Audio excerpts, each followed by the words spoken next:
लड़का जन्म ले के बाद दादी हरे गावत थे। दादी कौन दादी? 50 से 80 वाली। अरे वाह, जकरे मोहन दांत नहीं। अरे उनका दादा के ना देखा यार। अरे फलानी वो लोग गावत थी कैसे? अरे रनिया तोहरे ताजना मेला लनावा गजब निकला गई हो। अरे रानी आ तो हारा ताजन मैं लाना गजब निकला इतने स्वर में गौबिया दादी। हाँ इतने स्वर में गौबू तो कुल जने उठ के भाग जाएंगे। ए भैया हम स्वर में गावत है रे उमरिया, ख्याल कर। राकेश चाचा घरे अगर लड़कियां जन्म ले तिनका लिया जाया तो मेहरारू जरूरत पड़बो न करे। कान ने कहा तो काम नहीं समझते भगवान पुरुष बनाए थे। गुरु जी का मैं कि देवता सब फूल बरसा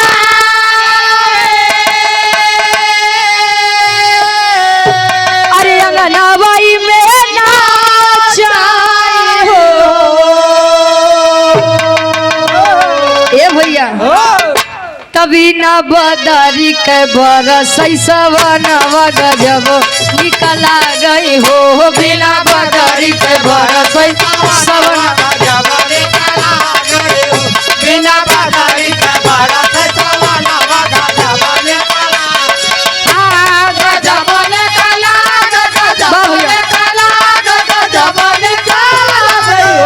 बिना बदारी के बरस सवनवा गजब निकला गई हो।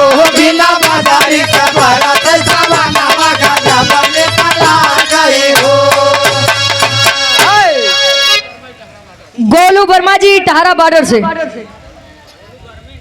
गोलू गारमेंट्स आप इटाहरा बॉर्डर से गार्जियन जी के द्वारा 100 रुपए का महान आशीर्वाद।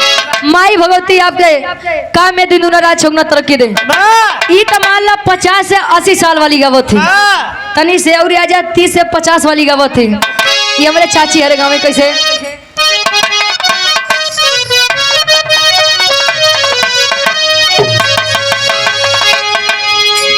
अरे भला जे कर भला जे कर पिराय उहे जान दूसर केहू का जान। भला जे कर पिराय उहे जान दूसर केहू का जान। भला जे कर पिराय उहे जान दूसर केहू का जान। महाराज तो कई नहीं समझाई तू इशारा का करत है। आए लोग का समझिए छोड़ दे कर कहे सासू न जाने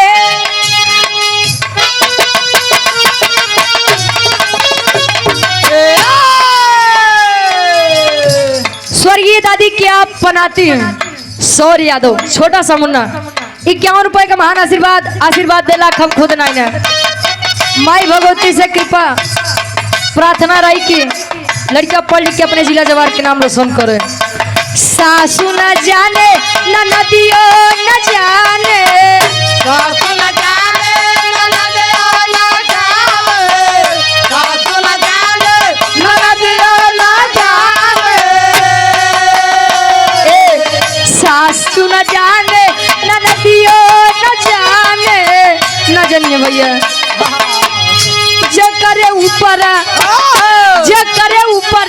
बीते उहे जान दूसर केहू का जान। जकरे ऊपर बीते उहे जाने बारे केहू का जाने। जकरे ऊपर उहे जाने।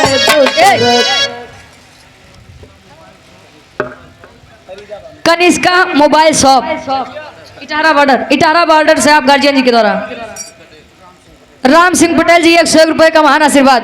कहे जकरे नहीं फटी बेवाई उका जाने पीर पराई जकरे ऊपर बीतत का हुई पता लगा था तो का लोग बस हाँ जानत है तनी से बदल दे।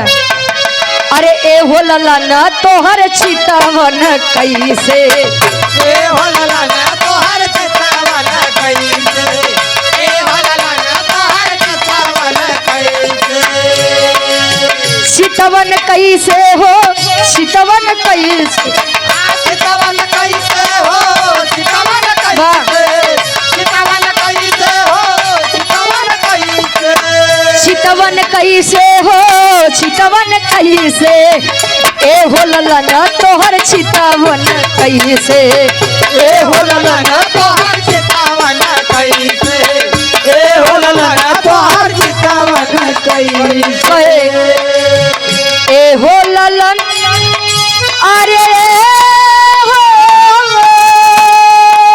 ललन ए हो ललन ना तोहर मम्मी हा कैसे ए होला ना तोहर बाबे कैसे वाह। ए होला ना तोहर बाबे कैसे मम्मी कैसे हो मम्मी कैसे मम्मी कैसे हो मम्मी कैसे अरे वाह मम्मी कैसे हो मम्मी कैसे कैसे इनो मछिया बैठी रनिया वहाँ जैसे मछिया बैठी रनिया वहाँ कैसे मतिया बैठे रानियावा जैसे रानियावा जैसे रानी लाल बहादुर यादव जी जेसीबी वाले गार्जियन जी के द्वारा 100 रुपए का महान आशीर्वाद लेबो का ले जाओ रे बा क्या मुस्कुराहट है आपकी बेहोश हो जाएंगे सर गाँव भूवर भूवर अरे महाराज नहीं यार कम से कम तू लोग तो समझ हम समझ रहे हैं भाई ईद माला का की दादी हेरे गावत है आज हम मान ला लड़कियां जब जहाँ पैदा होते हैं अगर उनका लोग का खबर लग जाए सुरेश अच्छा दिमाग तो हमेशा वही में रहा थे और का तो उन्हें कहा हम का एजेंसी मालिक न कहवा कर ए भैया ओ लोग गावत थी जब आवत थी के ए पवन अच्छा सबको चाचा रहा थे पवन गावत थे अरे भूवर भूवर भूवर भूवर बार रे होरी लवा के बहुत एक चाचा समझा करा आए तो हर लोग के लड़कियां बच्चे आई बेटा 100 रुपया हम देबे अच्छा देबो लब फिर ए भैया ओको पहले सब पूरा करा ओ लोग गाँव में कैसे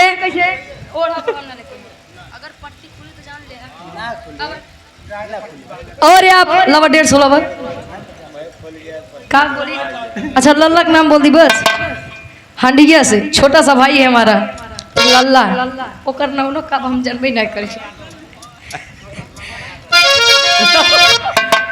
151 रुपए का महान आशीर्वाद आशीर्वाद के चाह रहे कैसे कैसे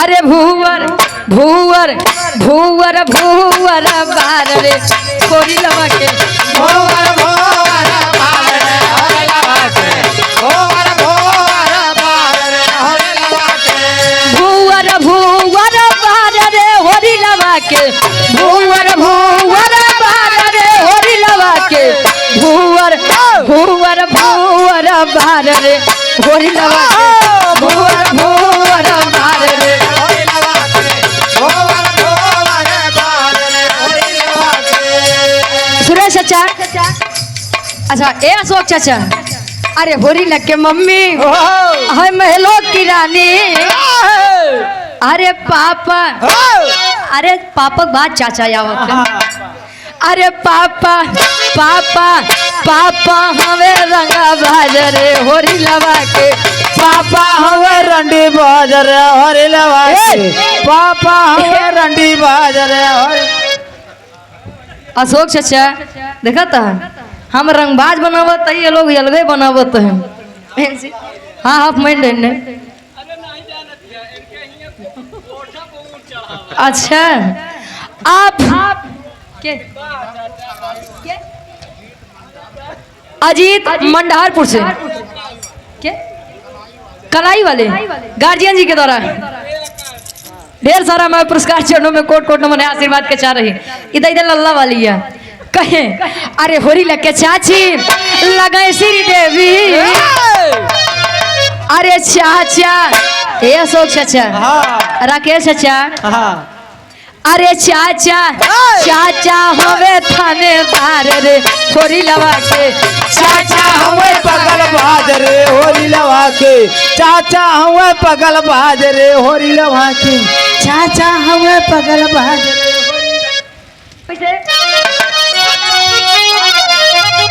अरे होली लगे दादी लगे है मामा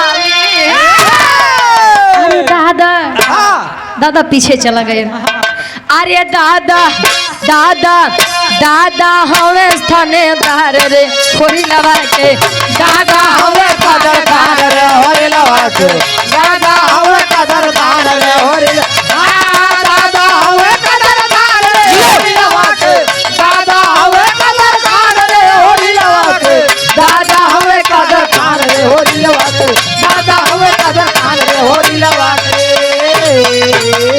आए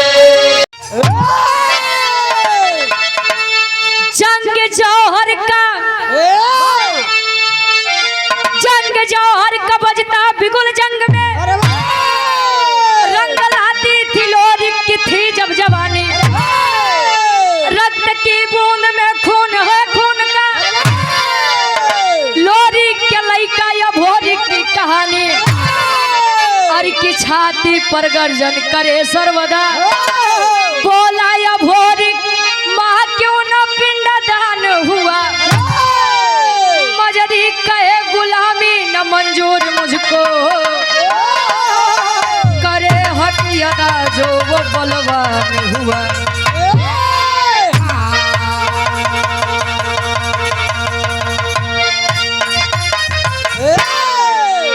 जंग जौहर का बजदा बिकुल जंग में रंग लाती थी लोरी की थी जब जवानी लोरी के बड़ा बढ़िया वार से बिरहा सुने आयार से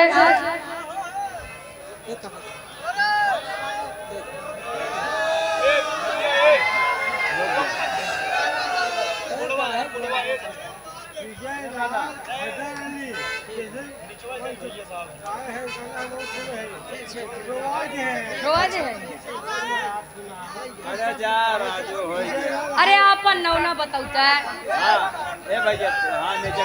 एक काम करो 25 और दे काम हो जाए उनका दे दे ए भैया ए राजन भैया 20-25 मिला के और दे देता महाराज दे दे 75 हो जाए अरे तुम्हें का पता अरे गावाई देबा तब रोआब की बस ऐसे नहीं रोआई देबे हैं 2-3 हाथ मारा तब रोए लगे खराब करे अब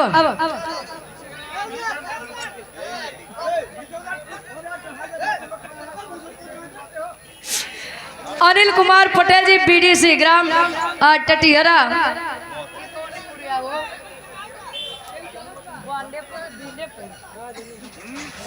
अच्छा बांडेपुरिया भैया मछली शहर आप गार्जियन जी के द्वारा 101 रुपए का महान आशीर्वाद ए भैया कहानी के तनी ध्यान दे का नाम मजरी अभोरी के माई मजरी अपने कमरा में बैठी यार अभोरी जब बाल्यावस्था से किशोरावस्था में प्रवेश किया माई दुर्गा के बड़ी बरियार बिनती आराधना पूजा पाठ करे विचार करो बा एक लाइन कवि जी गजल के भाव देते हैं कैसे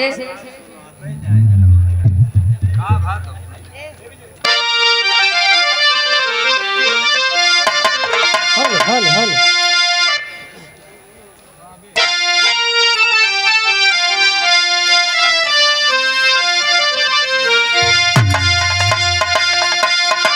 अरे कहबे में अरे कहबे में तेरा जलवा काशी में नजारा है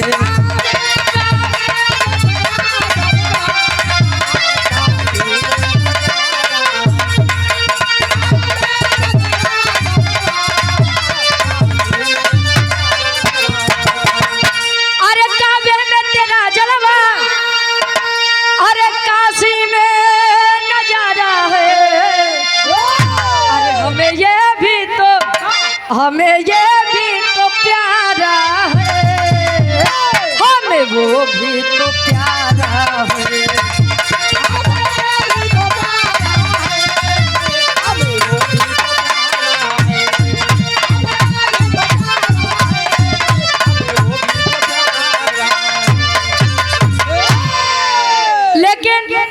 कभी कभार शेर का कोई इलाका नहीं होता ना, भाव कभी के कैसे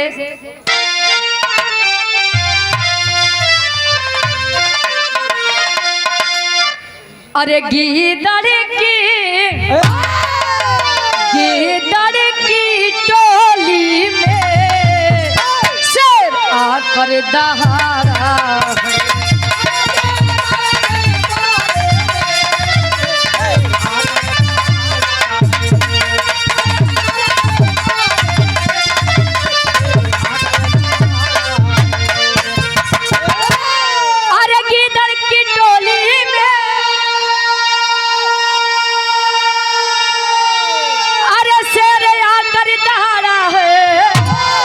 अरे चढ़ी गर्दन पे शेरे बाबा पकड़ छाती को फाड़ा है।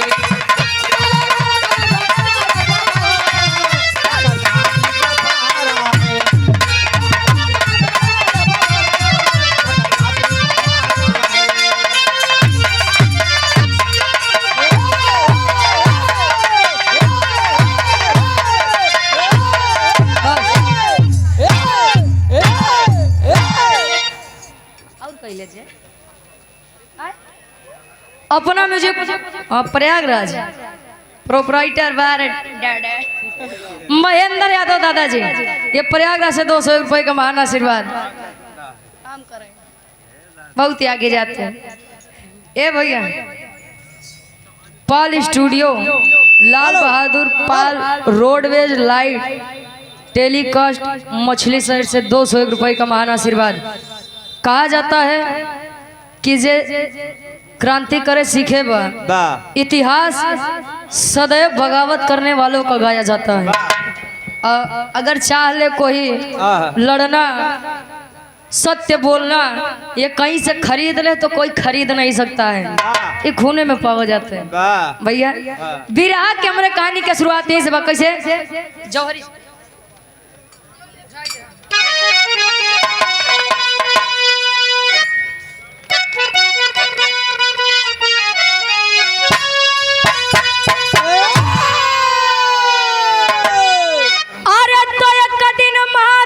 मजरी से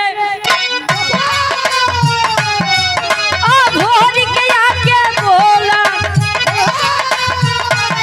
जब से तुम हो मैं सोई, अरे अब का अखियाँ खोला, पिताजी मेरे सामने तलवार हाथ में साजे, जिनके माँ दुर्गा अरे माता रही बिराजे,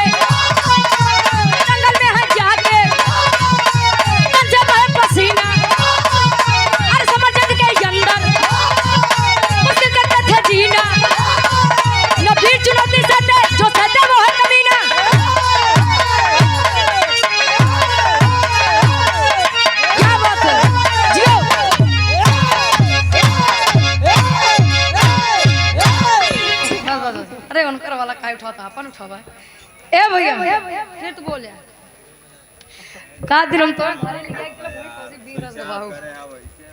और यार श्री गिरजा शंकर लाइनमैन डाउ से आप बीडीसी साहब डाउ ना उमापुर से आप गार्जियन जी के द्वारा 51 रुपए का महान आशीर्वाद। कहानी के तनी ध्यान दे, हमरे बिहार के शीर्षक बा अब लोरिक के पिंडादान और अभोरिक की शादी। अभोरिक जब बड़ा हुआ माई दुर्गा के शेरावाली के पूजा आराधना वंदना करे, लेकिन माई दुर्गा प्रसन्न ही ना हो, ना तो उसे कभी प्रकट होके उसे बात ही की। अभोरिक माई दुर्गा के सामने बैठ के कहा, दो माई ए माई, जब भी आपको आवश्यकता पड़ी मेरे पिता वीर लोरिक अपने जंघे का खून पिला करके आपको संतुष्ट किए। गोरेलाल महारूपुर से 51 रुपए का महान आशीर्वाद। ए भैया माँ ये दुर्गा जब प्रकट हुई बता रही है बेटा जब हो रही ऐसा लड़का होए से का फायदा बा, ऐसा वीर होए से का फायदा बा जे अपने बाबू के पिंडा दान नहीं कर सकत। कहे हैं अबे मेरे बाबू के पिंडा दाने नहीं बाबा। जाई के माथा मजरी से सारी बात पूछत है, माई मजरी बतावत है पिंडा दान। और आप नीजू पटेल टटिहरा से आप 51 रुपए, पप्पू पटेल टटिहरा से आपके द्वारा 51 रुपए आशीर्वाद के छा रही। माता मजरी बताते हैं बेटा, ए बेटा कहे का माई का बात बा, कहे कि पिंडादान करना होता तो करवा देता। ए पिंडादान करवाओ खो तो करवाई देते। करवाई दे। हाँ गौरव कहियो भी रह, लेकिन का करी तनी बात फंसिया से। ए भैया मजरी जी बताते हैं ना भोरी से केहू पिपरी के राजा सुरपति जौन बा केहू भी पिंडादान करे जाते तो पहले उसे युद्ध कराओ, दिन के शुरुआत वो अपने पुरखन के पिंडदान कई के करत है। जब इतनी बतिया वीर अभोरिक सुना गुस्से में लाल हो गया। अपने माई से एक बात कहे माता मजरी से, एक लाइन गीत बको से।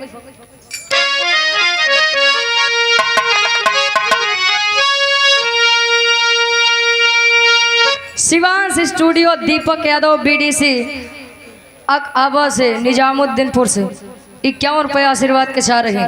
बिरहा सम्राट स्वर्गीय गुरु रामदेव गुरु जी अपने जवानी के आलम में गावत रहे, गाय ने और गाय के चला गए। हम ना जाब अब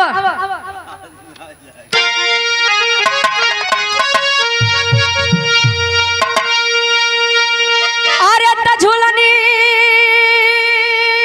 पे उड़ानी,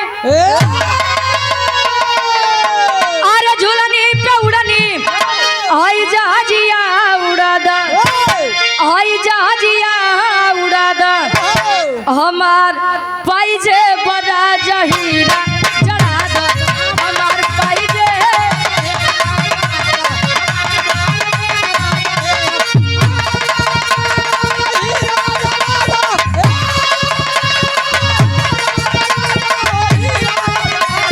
हमार पाइजे बड़ा जहीरा जड़ा दो।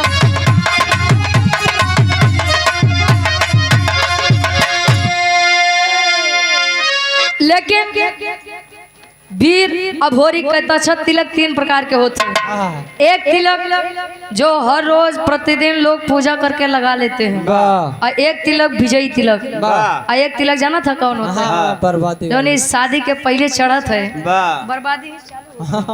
अब अभोरी अपने माँ से कहता है का अरे बिरताई क्या हमारे,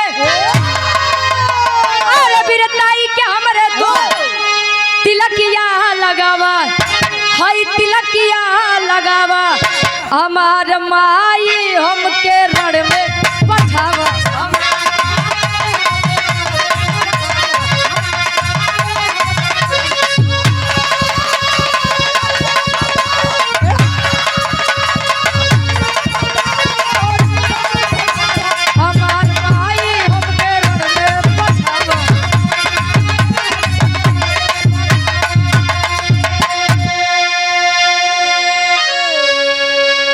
Amit light house and sound system Machhlishahr block 51 रुपए आशीर्वाद के सारे। और आप जिला पंचायत सदस्य डॉक्टर अमर बहादुर यादव जी मछली शहर से पुनः ये 501 रुपए का महान आशीर्वाद। चरणों में कोट कोट नमन है, आशीर्वाद के चाह रही। वीर अभोरी अपनी माँ से कहता है माई, ए माई मुझे आज्ञा दीजिए और मैं जा रहा हूँ पिताजी का पिंडदान करके लौटूंगा। अब बिचवा में जे आई न, पीछे में जे आई जान लो को छोड़ा बना, चाहे वो राजा हो चाहे रंग हो, चाहे सुरपति हो चाहे जे हो, चल दिया। बनारस के पावन धरती पर आया, मुलाकात होती है किसे? एक लाइन कवि जी गीत लिखता है।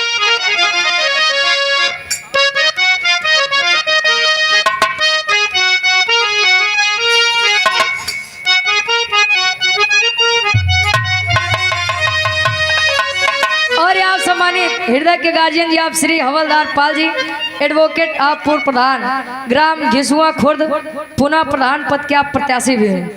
101 रुपए का महान आशीर्वाद माई भगवती हर मोड़ पे तरक्की दें। वाह वाह। अब दुल्ही कहे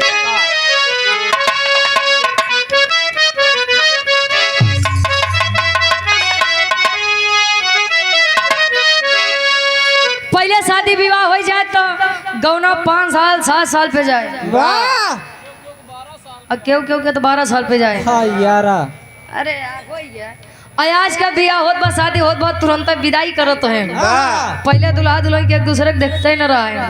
पता नहीं दुल्हा 22-23 साल के बाद दुल्हिया कहती 14-15 साल के बाद। आज देखता है हम बनी 17 बलमुआ 23 साल के। 5-6 साल में ही हाल होगी। दुल्ही कहिए कैसे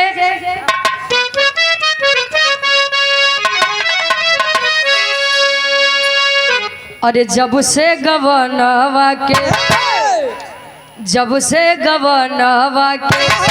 दिनवा धराई रतिया न नींद लागे देह पिया नाई। जब से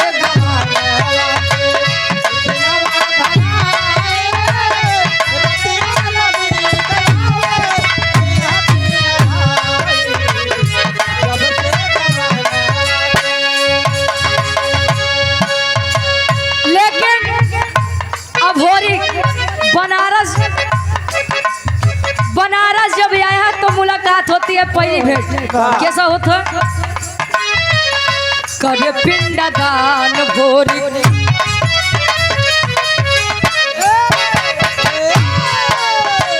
करे पिंडदान भोरी बनारस में आया शशिधर पंडा से बात लड़ाया।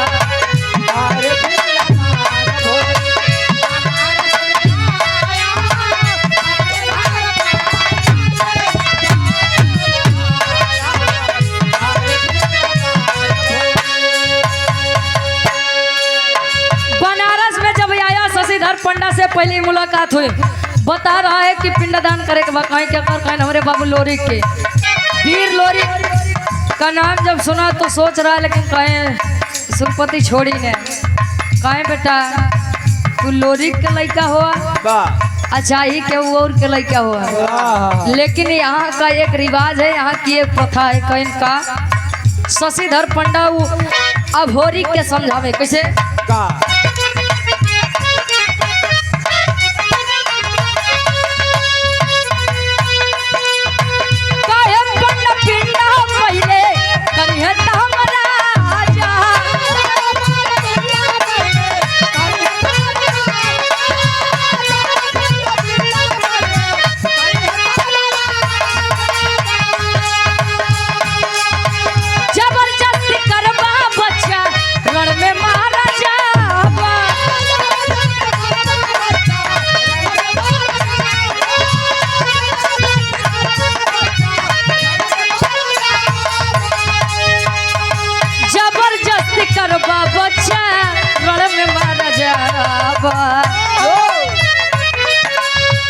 सुन के खबर भोरी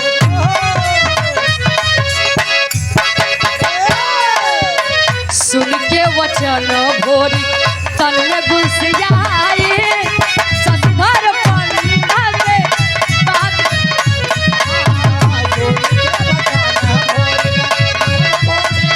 जियो।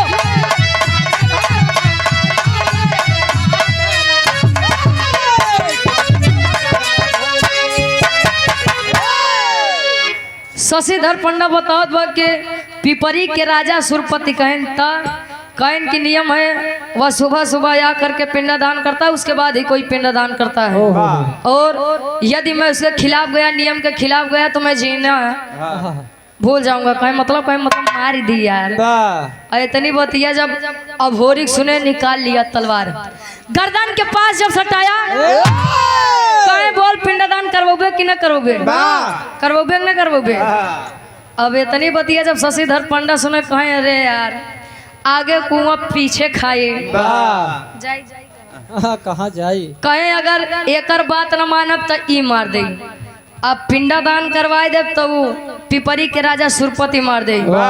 कहे एक काम करत है, अबे आगे ये मुसीबत बा, पहले तो पिंडदान करवा दी, जब हुआ ये देखा जाए तब देखा जाए। पिंडदान करवाए सुबह अपने पिता लोरिक के, अच्छा पिंडदान करवाए नहीं, आत्मा के शांति मिली। इतनी बतिया जब सुरपति सुने तैयार कर लिया सेना, पलटन को तैयार कर लिया और चल दिया। कहा तेरी के भाव में कवि जी लिखा,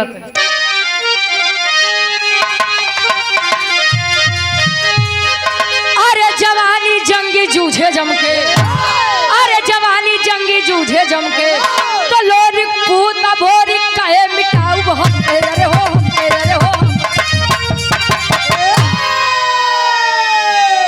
जवानी जंगी जूझे जमके, लोरी पूत अभोरी कहे मिटाऊ हमके, हम का मतलब घमंड होता है। सुरपति के राजा जब पलटन सजा के बनारस के धरती पर आया, शशिधर पंडा से पूछ रहा है क्या करे इतनी मजाल, अरे किसकी इतनी मजाल, कहे के करे इतनी मजाल की हमारे मर्जी के खिलाफ पिंडदान करी सके करवाई से। शशिधर पंडा बेचारा ही लड़का पद बाप, स्वामी ए राजा हमार गलती नहीं बा, ई तलवार गर्दने लगे सटाई रहा, अब जीवन के मोह तो सबका होते है, बचे बदे हम पिंडदान करवाई दिया। कहे न छते बैठ एका या भोरी का छोड़म न, तैयारी बना रहा है। हमरे विरह के आखिरी गीत लगत बा, कैसे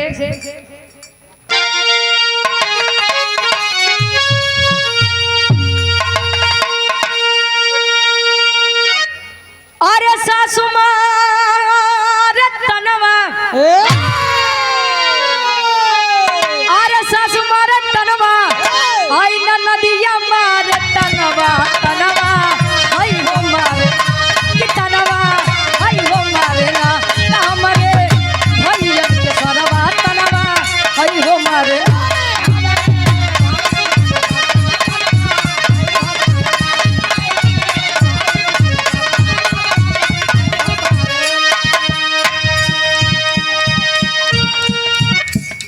लेकिन वह बालक 21 साल का जब भोरी तैयार हुआ सेना से लड़ने के लिए, कैसे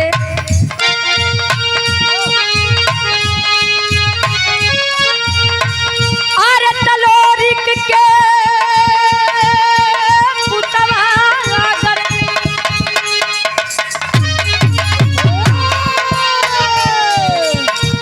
लोरिक के पुतवा गरजा वीर बलवनवा जनवा, अर के मरवा न जनवा, अर के मरवा न कूदा जंगे माय जनवा, जनवा अर के मरवा।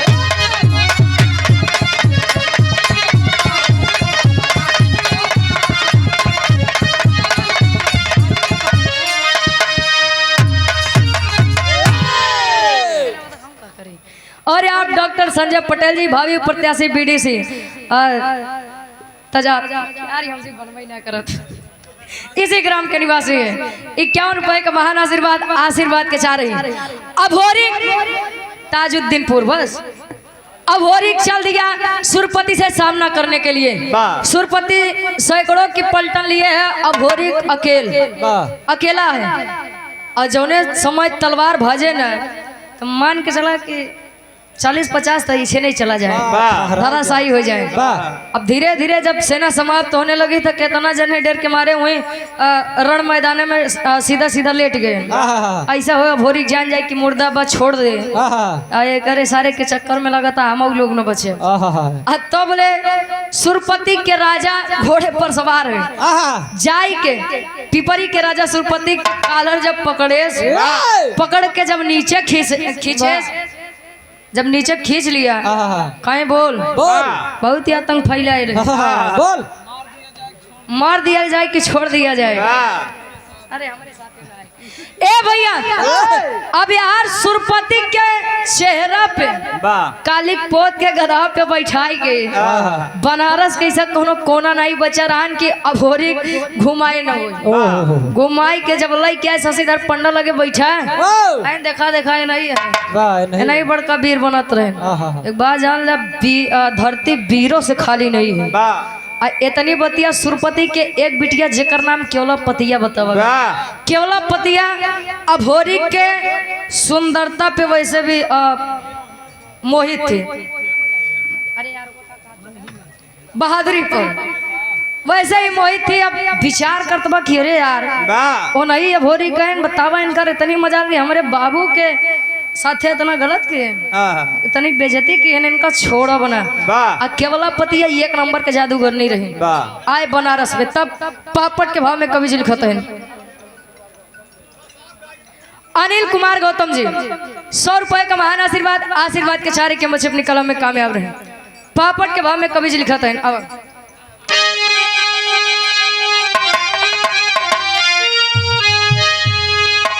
अरे हरिलाल यादव प्रधान जी ग्राम पंचायत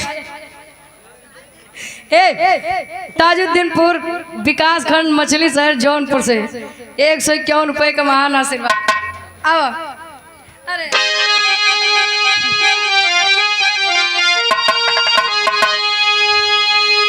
अरे आई केवला पतिया तब अरे हसीना जीना मुश्किल बात। अरे आई केवला पतिया पर हसीना जीना मुश्किल बा। बाप के इज्जत भोर के काहे छीना जीना मुश्किल बा।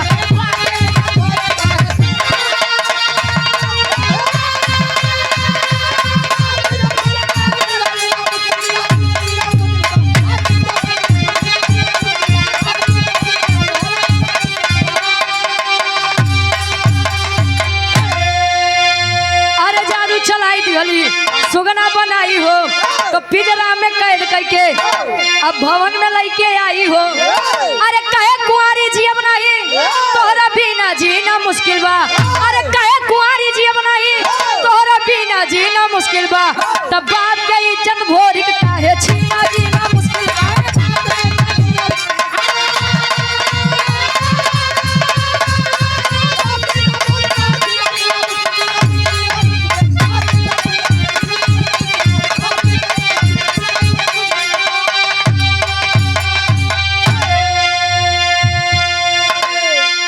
केवला पतिया जब आए तो अभोरी के अपने जादू से सुगना बनाई दे। सुगना बनाई के पिंजरा में कैद करके अपने राज पिपरी में जब वापस आए तो दिन में तो सुगना रहा, लेकिन राति में अपने जादू से फिर से मानव के रूप दे दे। जबरदस्ती प्रेम करे चाहे, लेकिन अभोरी कहे ना, ये मेरी शान के खिलाफ है, मैं ऐसे प्रेम नहीं कर सकता। अब धीरे धीरे समय बीतत बा, केवला पतिया बस खिसियाए खिसियाए रह जाए। कहीं जा दुनिया तरसत बा तो मिलत बा तो कहीं अटकत बा। अब यार धीरे धीरे समय बीता बा, माता मजरी के अपने लइका के अपने लल्ला के चिंता होत बा। गौरा से 2 वीर भेजे के आल्हा के भाव में कवि जी प्रमाण देते हैं।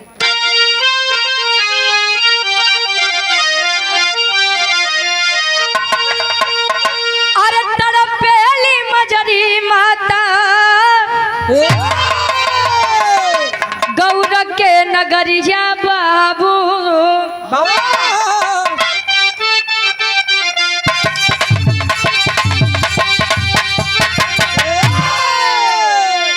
अरे देवराई चनराई के दिहलिन पठाना।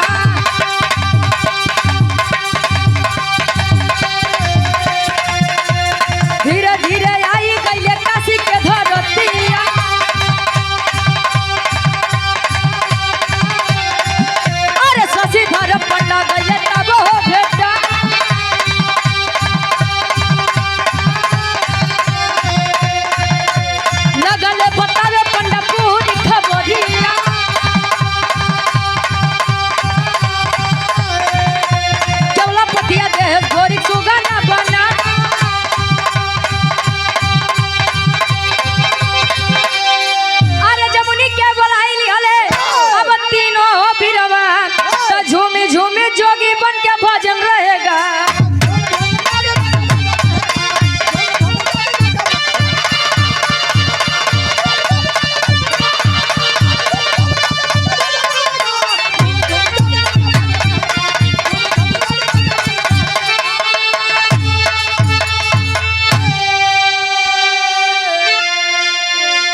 मनोज कुमार प्रधान जी घिसुआ खुर्द से मछली शहर, ये 251 का महान आशीर्वाद। देवराई और चंद्राई के जब भेजे शशिधर पंडा से भेंट हुई काशी की नगरी में। जब शशिधर पंडा से भेंट हुआ, शशिधर पंडा बतावा तहन की केवला पतिया अपने बाबू के बेइज्जती के बदला ले बदे अभोरी के सुगना बनाई के अपने राज में लेके गवा। कहे जादू जानो थे का। अब यार जमुनी माता के बुलाए, जमुनी माता भी जादू के बारे में जानकार रहे। बुलाई के तीनों जने जोगी के रूप रख के देवराई चंद्राई अंदर से तेगा तलवार लिए भजन गावत गावत पहुंचे कहा पिपरी के राजा सुरपति के नगरी में। जब पहुंचे दरबार में भजन गावत है यार केवला पतिया ऊपर से सुनत बा कहे ऐसा तो तोरे प्रेम नहीं जगह हमरे प्रति। चला तनी भजन भाव सुन ले तो के जान जागिन जाए। लई के नीचे आए सुगना जब देखी जमुनी माता जादू से फिर से अभोरी को उनका तन वापस मिला। ऐसे पहले केवला पतिया कुछ कह पावत जमुनी माता अपने जादू से होका गदही के रूप दे दी। जब गदही बना दी तो अभोरी तलवार निकाला और सुरपति के गर्दन पर रखा। जाई के क्षमा मांगत बा जमुनी माता से। कैसे आखिरी भाव खड़ी के भाव में कवि लिखत है।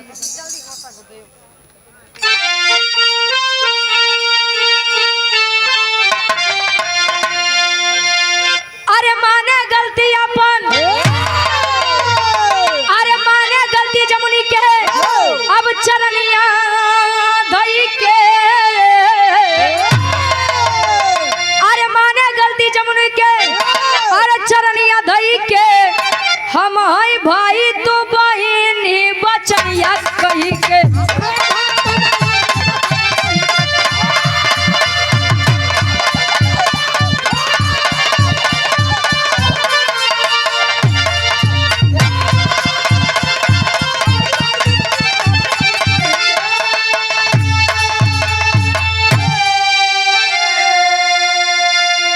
बबलू यादव उर्फ राजा भैया बीडीसी प्रत्याशी वार्ड नंबर 29 उमापुर से कहे हम हई भाई तू बहिनी बचनिया कह के जमुनी माता लगे पहुंचे। कहे दीदी ए माफ कर दे, आज के बाद गलती न होई। कहे ठीक बा। यार अभोरी गर्दन पे तलवार जैसे रखे अब ऐसे ने कहे के छोड़ब ना। यही के चक्कर में इतना हमका ताम झाम करे के पड़ा। यही के चक्कर में इतना दिन सुगना बन के रहे के पड़ा। केवल यही के चक्कर में माता जमुनी समझावत नहीं बेटा वो अपनी गलती मान रहा है। अजय अपन गलती मान ले ओका माफ कर दे के चाहिए। कहे माफी कम 21 शर्त पे दे। कहे कवन कहीं एकर जोनी बिटिया बा केवला पतिया वही से हमार शादी करवाई दे। तब ले सुरपति कहे कि बियाह तो बेटवा हम करवाए दे लेकिन बिटिया भी हमार गदही के रूप में बा। अब ओका कैसे तोरे साथे बियाह करवाए दे। जमुनी माता पुनः अपने जादू से गदही से फिर से केवला पतिया के स्त्री के रूप दे। शादी भा आखिरी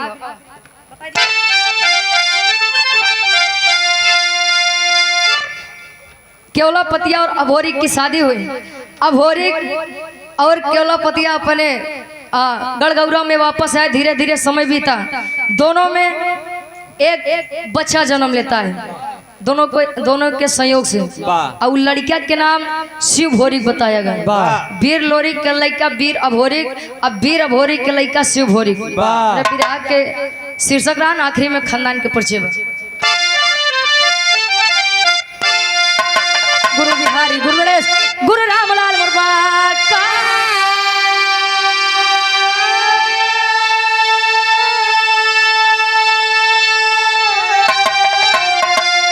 अरे स्वर्ग विराजे कवि चंद्रिका फहरे विजय पताका।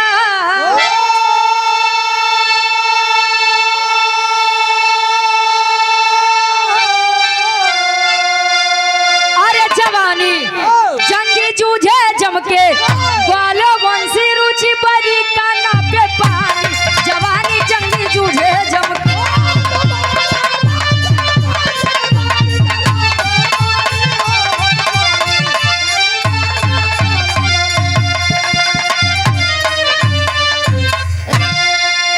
अगली पार्टी का नंबर भाई आप लोग